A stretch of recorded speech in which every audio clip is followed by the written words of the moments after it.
사이버 폭력이 늘어나고 있습니다. 늘어나고 있는데 그 일반적으로 이야기하는 성인이 경험하는 아까 진행자님께서 말씀하셨던 악플을 단다거나 익명의 대중이 뭐 조롱하거나 또는 뭐 명의를 도용하거나 하는 폭력과는 양상이 좀 다를 것이다.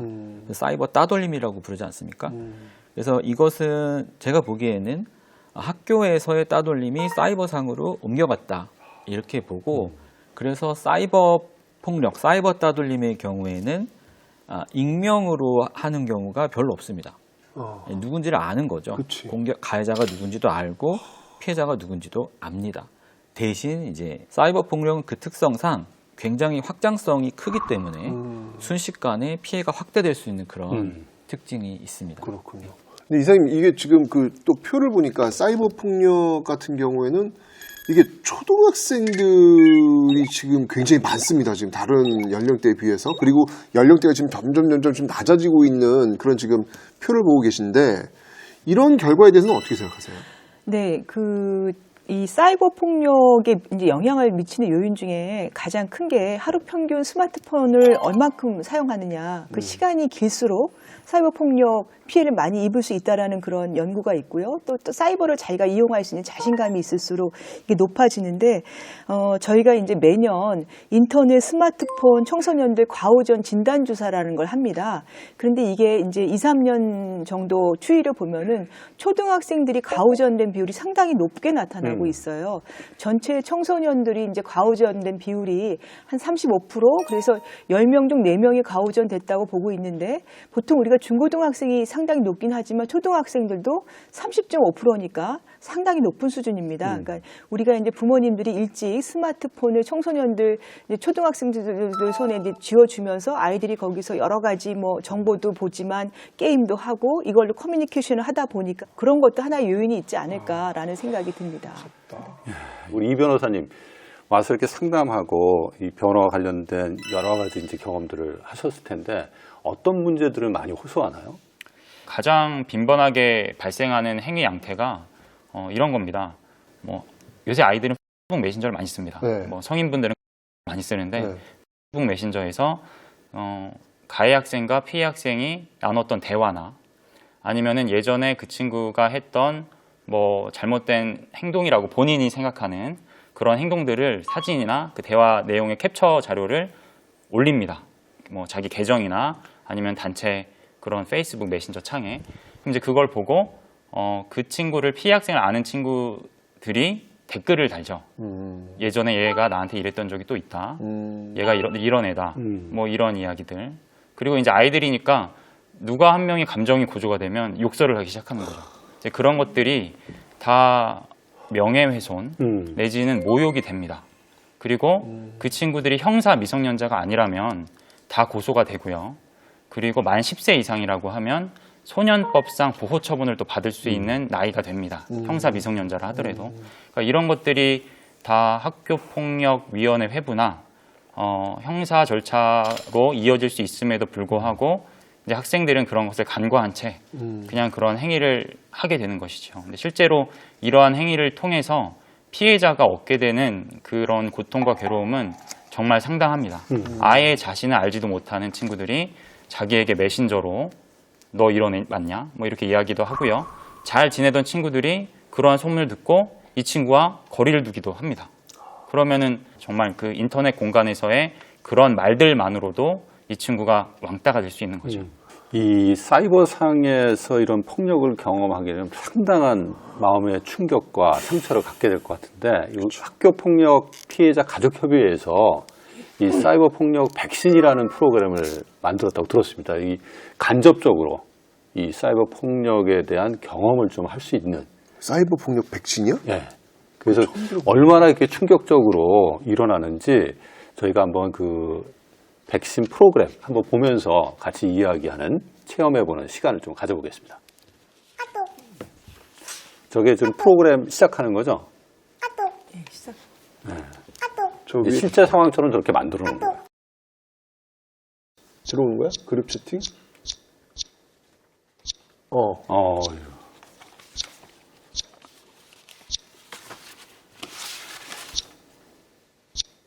이게 초대를 하는구나.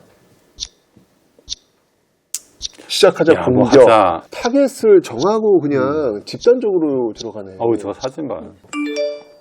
아이고야. 찐따 시리즈? 프랑스에서 김밥 먹게 저거 강요하는 거야. 말도 안 돼. 아니, 저기 지금 저런 저기 뭐 연출이에요? 아니면 저기 진짜 이거 뭐, 저거는 연출을 한 저 거예요. 연출로 저런 실제로 사례가 일어나는 있다는 거를 상황들을 지금 이제 가지고 저 어플을 통해서 지금 보여주고 있군요. 이런 일이 벌어지고 있다 이런 네, 거를. 간접 체험할 수 있는. 간접 체험. 아이고야, 이게 웬일이냐. 각 이제 그 사이트별로 지금 나와 있는 사례들을 지금 보여주고 있는 거죠 지금. 메시지를 통해서 계속 보내는 계속. 거네.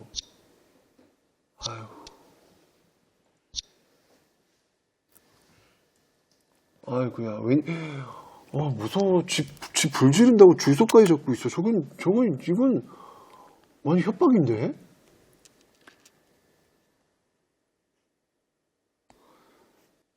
연령 구분 없이 그냥 막으로 그냥 가는구나, 그냥. 아이고야, 아유, 저 아이고야.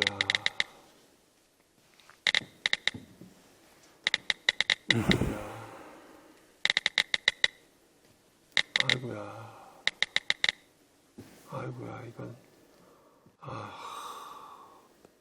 단 몇 분 우리가 이제 간접 체험을 했지만 상당히 충격적이거든요.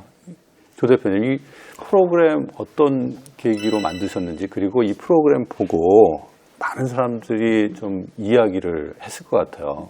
어떤 내용들이 주로 있었는지 좀 설명 좀 부탁드릴게요. 저희는 부모님들, 우리 아이가 가해자가 됐고 피해자가 될 수 있고 이렇게 심각하다는 걸 좀 알리고 싶어가지고 저희가 광고 회사에서 도움을 받아가지고 이거를 만들었는데요. 예.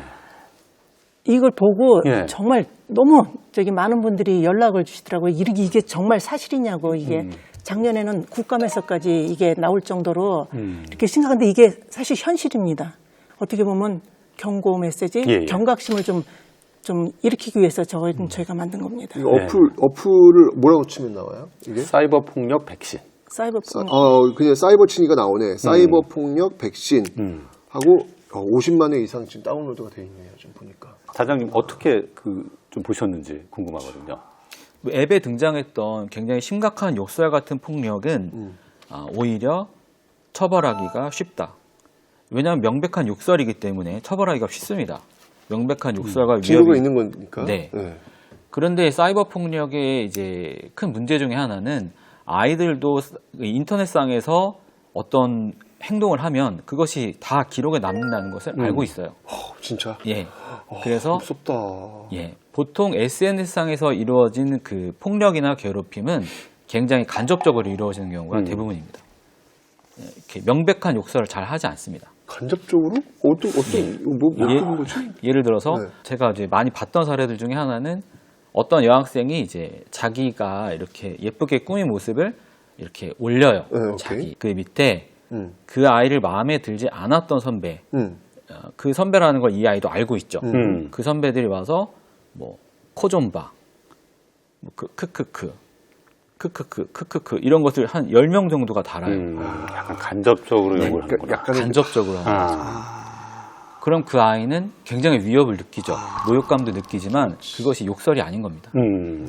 이런 사례가 학교폭력위원회에 굉장히 많이 올라오는데 처벌이 매우 힘듭니다. 아까 그 명예훼손 얘기를 하셨지만 이것은 명예훼손도 아니고 모욕이라고 보기도 힘듭니다. 이거 진짜 안 되는 거예요? 궁금한데 예, 왜 안 되죠? 위원님께서 정확하게 말씀하셨는데 그래서 명예훼손의 경우에는 구체적 사실에 적시를 해야 되고 그 다음에 그 내용 자체가 그 사람의 사회적 가치평가를 절하시키는 내용이어야 되고 그 다음에 모두가 볼 수 있는 공간이나 사람에게 전파를 해야 되거든요. 근데 아까 지금 말씀하셨듯이 코존바나 크크크들이 구체적 사실의 적시라고 보기는 어렵습니다. 근데 이사장님, 어쨌거나 지금 아까 이렇게 VCR 봤는데 지금 이 코로나 상황 때문에 학생들이 지금 학교에 없단 말이에요. 지금 밖에 있단 말이에요. 근데 이게 밖에서 지금 이 학교 폭력이 지금 벌어지고 있는 건데 자, 이렇게 학교 밖에서 벌어진 폭력은 학교 안에서 벌어진 폭력과 어떤 차이가 있을까요?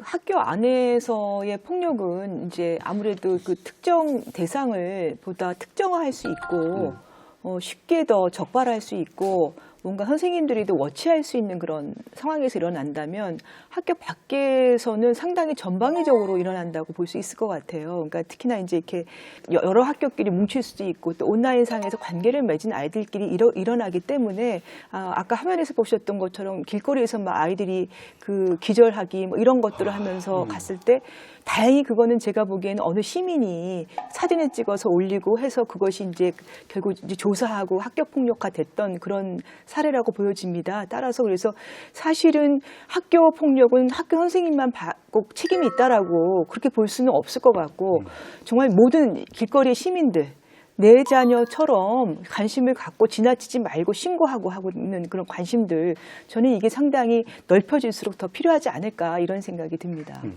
선생님, 그러면 자 학교 폭력이 벌어졌어요. 네. 자, 그럼 이거를 어떤 식으로 처리가 되는지 한번 보시는 분들이 다시 한번 좀 각인을 좀 시켜드릴 필요가 있을 것 같아요. 일단 학교 폭력이 신고가 되면 현재는 바뀐 법에 의해서 분리 조치를 하게 되어 있습니다. 분리 조치하고요. 예, 그리고 교사가 조사를 합니다. 조사가 어느 정도 되고 나면 이제 보고를 하고 학교에서 이 사안을 교육청 학폭위로 보낼 것인지 아니면 학교에서 자체 종결을 할 것인지를 심의를 하게 되어 있습니다. 네. 그래서 그 심의를 해서 학교장 종결에 해당되면 종결을 하고 그것이 아니면 교육청으로 보내는 것이죠. 그럼 교육청에서 심의 후에 조치가 학교로 내려옵니다. 그럼 학교에서 그 조치를 시행하는 것이죠. 그럼 혹시 경찰 쪽으로는 연결되지 않아요? 그 부분은 이게 하나의 큰 주제인데요. 네. 전담경찰 제도가 학교의 학교폭력 처리를 돕겠다고 들어와 있는데 그러니까요. 예. 전체 절차 흐름에서 전담경찰의 역할이 어디인지가 제가 알기로는 정해진 바가 없습니다. 애매하구나 아직. 예. 아, 그래서 이 부분이 이제 문제입니다. 그렇군요. 학폭위 심의 과정 말씀을 하셨는데 그 과정에서도 우리 피해자를 잘 보호하고 또 가해자에 대해서는 적절한 조치가 좀 이루어질 필요가 있잖아요. 어떤 보호와 조치가 취해지는지 좀 궁금한데 좀 구체적으로 좀 추가해 주실 수 있는지. 그 학폭위가 교육청으로 올라가면서 예. 학교 폭력이 신고가 되고 조치가 나오기까지 시간이 엄청 길어졌습니다. 뭐 2달씩 걸리기도 하고. 그렇게나 오래 걸려요? 네네. 아니 근데 그렇게 오래 걸리면은 기다리고 있는 피해자 입장에서는 굉장히 고통스러울 텐데. 엄청 힘들죠. 그 학교 폭력 신고를 했는데 사건은 해결된 것이 없고 계속 학교를 다녀야 되니까 이야, 그런 고통을 많이 호소를 합니다. 그렇네요. 그러면 특히나 지금 같은 상황에서는 이제 피해자를 보호할 수 있는 조치가 학교에 있어야 하는데 지금 이제 분리 조치가 시행이 되었지만 문제가 무엇이냐면 학습권이라는 것이 있습니다. 그렇죠. 학생의 학습권이 헌법적인 권리인데 여기에 대항할 만한 논리를 현재 갖고 있지를 못합니다. 그래서 분명 학교폭력법으로 신고하면 가해자를 분리하라고 되어 있는데 교육부에서 이제 일종의 어떤 타협책으로 제시한 것이겠지만 신고 이후 분리기간을 3일로 한다 이렇게 되어 있는데 원래 법의 취지에 맞지 않죠. 그러네. 그 3일 이후로는 만날 수도 있는 거네요. 분리할 수 있는 방법 그 이후에 분리하려면 긴급 조치를 내려야 합니다. 아까 그 변호사님 예, 말씀하신 말씀하셨던 긴급 조치는 내릴 수가 있습니다. 그런데 문제는 학교 폭력이 이렇게 소송이 심해지면서 가해자들도 그냥 인정하지 넘어가지 않습니다. 그렇지. 예. 그래서 학교 폭력의 특징이 쌍방으로 몰기가 굉장히 쉽습니다. 예. 이렇게 쌍방으로 다투게 되면 왜 내가 긴급 조치를 받아야 되느냐라는 문제가 생기죠. 그래서 실제로 학교에서 학교장 긴급 조치를 내리려고 했을 때 이 적절성이 공격을 받게 되는 겁니다. 예. 그래서 학교가 어떤 권한을 가지고 보호를 해줘야 되는데 그러네. 굉장히 필요하다고 생각을 합니다. 그런데 이것에 대항할 만한 권한을 학교가 가지고 있지 못하다는 거죠. 저도 사실 옛날에 그 학교에 있을 때 학폭위를 제가 들어가 본 적이 있거든요. 예. 솔직히 말씀드리면 잘 모르겠어요. 이게 법적인 것들도 연결돼 있고 왜냐면 굉장히 예민하거든요. 이 쌍방의 어떤 그 예민한 심리적인 어떤 그 팽팽한 긴장감이 있어요. 이거를 저 역사 가르치는 사람인데 그 안에서 그걸 내가 조정까지 해야 되나 막 이런 생각이 들면은 너무너무 힘든데 그러다 보니까 이런 어떤 학폭의 어떤 심의 기구나 이런 것들에 대해서 조금 과연 제대로 작동될까라고 하는 어떤 그런 걱정들이 있지 않을까요, 대표님? 요즘들은 아무리 강제 전학이 있다 하더라도 피해자들이 가버리고 말지 학교를 떠나서 자기 보호를 위해서 떠나고 말지 가해학생 사실 강제 전학 보내기도 힘들거든요. 강제 전학 떨어졌다 하더라도 재심 청구하면은 형 집행정지 돼버리면 한 학교에서 그대로 있어야 되는 거예요. 근데 이 아이들은 얼마나 피학생들은 공포냐고요. 이게 접근금지 명령이 떨어졌다 하더라도 학교란 한 공간에 있으면서 화장실 안 가요? 급식실 안 가요? 부딪힐 수 있으니 결국은 아이한테는 그게 다 모든 게 공포인 거예요. 그러니까 제일 우선인 거는 서로 분리를 해서 안 보게 하는 건 수밖에 없어요. 그런데 그렇게 하려면은 급한 거는 사실 피해자예요. 그러니까 피해자가 학교를 떠나버리는 경우가 돼버리는 거예요. 학교 지금 자퇴하는 경우들은 피학생들이 자퇴해요. 가해학생들이 아니라. 그러니까 이런 게 저희는 너무 문제라는 겁니다. 단장님, 그 학폭위 그 심의위원회 전문성에 대해서는 또 어떻게 생각하세요? 학폭위의 전문성을 향상시키는 가장 간단한 방법은 교사의 비중을 늘리는 것이라고 생각합니다. 또는 그것이 힘들다면 현재 위원들에게 적어도 그 교육학에 대한 교육 문제에 대한 지식을 쌓을 수 있도록 연수를 제공을 해야 되는 것이죠. 그리고 해당 사안을 심의를 할 때 해당 사안을 가장 잘 이해하고 있는 것은 그 학교의 교사들이고 구체적으로는 담임교사입니다.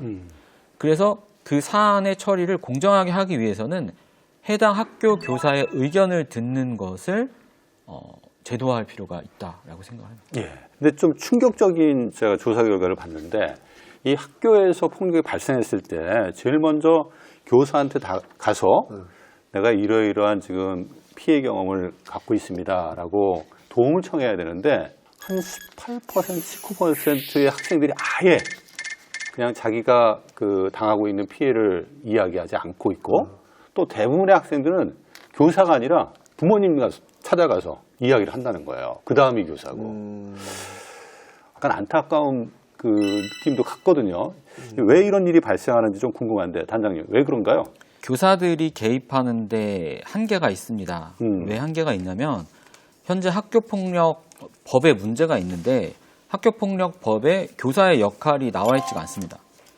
이제 교사가 개입하고 조사하고 중지한다라는 권한에 대한 그 부분이 정리가 되어 있지 않아요. 나와 있지 않습니다. 아니, 법적으로 조사 권한이 없다고요? 없습니다. 자, 어이가 없네. 이게 저희가 굉장히 오랫동안 얘기해왔던 건데 지금 학교폭력의 조사의 권한이 교육감에게 있다고 되어 있어요. 그러다가 교육청으로 올라가고 나서 교육청에는 조사할 수 있는 권한이 있다고 되어 있습니다.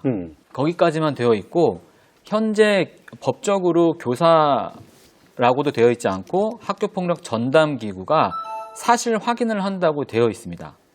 이 용어의 차이가 구분되어 있어요. 조사가 아닌 거예요. 변호사님, 어떤 부분이에요, 이 부분이 지금? 그 이제 학교폭력 사건이 발생하면 학교에 설치된 이제 전담기구라는 게 있습니다. 그 학폭위 말씀하시는 거예요? 아니, 학폭위는 아니고 학폭이 아니고? 학교 내에 설치된 전담기구. 또 다른 게 있나 예, 보구나. 전담기구라는 게 있고요. 이제 전담기구가 하는 일이 뭐 아까 말씀하셨던 학교폭력 예방 교육도 하지만 사안 조사를 하는 기구입니다. 주로 학생 생활 지도부, 소위 얘기하는 학생부 선생님, 학생부 선생님, 네, 학생부 선생님이 가해자, 피해자를 불러서 사안 조사를 하죠. 근데 이제 그분들 신분이 교사기는 합니다. 근데 이제 그걸 교사라고 표현하지 않고 전담기구가 그렇게 사안 조사를 할 수 있다. 가피해자 부르고 목격자 부르고 뭐 이렇게 해서 뭐 부모들이랑도 연락하고 해서 사안 조사를 꾸릴 수는 있습니다. 사안 조사를 하고는 있죠. 하고는 있는데 조사 권한이라고 보기가 어려운 것이죠. 그래서 그 형평성 문제가 계속 생깁니다. 만약에 거기서 지금 사안 조사를 하고 있는데 어느 학부모님이 좀 법을 좀 아시는 학부모님이 당신들 이런 권한 없는데 왜 하시죠? 라고 물었을 때는 어떻게 되는 거예요, 변호사님? 전담기구는 일단 법적으로 학교폭력 예방법에 사안 조사를 할 수 있게 권한이 나와 있습니다. 그런 이제 조금 애매한 부분이 이제 담당 그 담임 선생님이 과연 조사를 할 수 있느냐 이 부분에는 법적인 좀 공백이 있고요. 전담기구에서 조사를 할 때 실무에서 보면 아무래도 이제 자기네 학생이니까 담임 선생님이 전담기구와 좀 협업을 해갖고 이 학생이 뭐 이런 상황이고 뭐 이런 피해가 있는 것 같다, 가해가 있는 것 같다 이런 걸로 이제 협조해가지고 사안 조사를 하게 되어 있습니다. 오늘 그 학교 폭력에 관련해서 첫 시간을 가졌는데 이 안타까움, 무거움만 좀 느끼게 되는 것 같습니다. 저희가 정책들을 내놓았지만 이것들이 이제 실효성 있게 움직이지 못하는 측면들이 많은 것 같은데 마지막으로 좀 마무리 좀 부탁드리는데 어떻게 하면 이 학교 폭력 문제 근절할 수 있을지 그 개선책에 대해서 간단하게 말씀 부탁드리겠습니다. 학교 폭력이 일어나지 않을 수 있는 환경을 만드는 것은 결국 저는 또래 집단의 역할도 상당히 중요하다고 봅니다. 그래서 친구들이 내 친구들의 인권도 상당히 중요하고 내가 지켜줘야 되겠다라는 그런 문화를 형성하는 것, 그런 것들이 조금 더 관심을 갖고 주위 친구들도 옆에 친구의 인권에 대해서 관심을 가질 수 있도록 하는 그런 문화를 만드는 것도 하나의 방법이지 않을까라는 생각이 듭니다. 네, 단장님. 경미한 학교 폭력 또는 심각해지기 전의 학교 폭력에 학교와 교사가 개입해서 중재할 수 있도록 권한을 주고 그를 위해서 법과 제도의 권한을 정비하는 것이 핵심이라고 생각합니다. 그렇게 하고 나서 학교가 다룰 수 없는 심각한 범죄 수준의 폭력이나 치료가 필요한 아이들이나 또는 이제 민간단체 협력이 필요한 경우에 학교와 협력 관계를 맺을 수 있도록 중심과 외부의 지원의 협력 관계를 잘 마련을 해야만 이 문제가 해결될 수 있다고 생각을 합니다. 네, 변호사님. 저는 학교폭력 근절은 좀 이상향이라고 솔직히 생각을 합니다. 그럼 이 문제를 어떻게 해결해야 될까 생각해보면 결국에는 예방밖에는 없거든요. 예방 교육. 아, 정말 학교폭력은 이루어지면 안 되는구나. 아, 내가 학교폭력 가해행위를 하면 정말 모두에게 질타를 받을 수 있구나. 이러한 인식을 형성하는 것이 저는 가장 중요하다고 생각을 합니다. 법과 제도를 좀 정비해서 최대한 공정하게 처벌과 피해 학생에 대한 보호 조치가 이루어질 수 있도록 세부적인 사항을 좀 정비하는 거, 이것은 이제 저희 어른들이 또 해야 될 몫이 아닌가 그렇게 생각을 합니다. 네.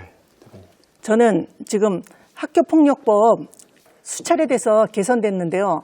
기존의 제도들이 잘 지켜지고 있는지 좀 모니터링하는 게 훨씬 필요하다고 생각을 합니다. 잘못했을 적에는 여기에 대한 어떤 제약을 가할 수 있는 그런 조치사항이 들어가 있는데 해도 되고 안 해도 되고 이런 상황이 되기 때문에 이게 저는 지켜지지 않는다고 생각을 합니다. 그래서 반드시 이게 지켜질 수 있도록 어떤 이런 거기에 안전장치가 필요하다고 생각을 합니다. 오늘 이야기를 들으면서 저도 참 이게 반성을 하게 됐는데요. 제가 학교에 있을 때 과연 이 학교 폭력을 어떤 모습으로 대했을까? 학교에서 일어나는 여러 행정 중에 하나로 저는 생각을 했던 것 같아요. 이 학교 폭력은 학교의 어떤 행정의 한 일부가 아니라 학교 교육에서 가장 본질적인 어떤 문제라는 인식을 가지고 좀 총체적으로 전문적으로 양성화시키면서 접근해야 되겠구나라는 생각을 다시 한번 해보게 됐습니다. 예, 오늘 학교 폭력에 관련해서 이야기를 나눴는데 이 학교 폭력의 예방과 해결에 있어서 좋은 제도적인 장치를 마련하는 것도 필요합니다. 하지만 우리 사회가 지향하는 가치, 문화가 어떠한지를 되돌아보는 것도 중요하지 않을까라는 생각을 해봅니다. 아직까지도 어린 아이들에게 존중과 배려보다는 무한경제의 사회를 내보내려고 하는 것이 우리의 모습이 아닌가라는 반성을 어른으로서 해보면서 오늘 시간을 마치도록 하겠습니다. 시청해주셔서 감사합니다.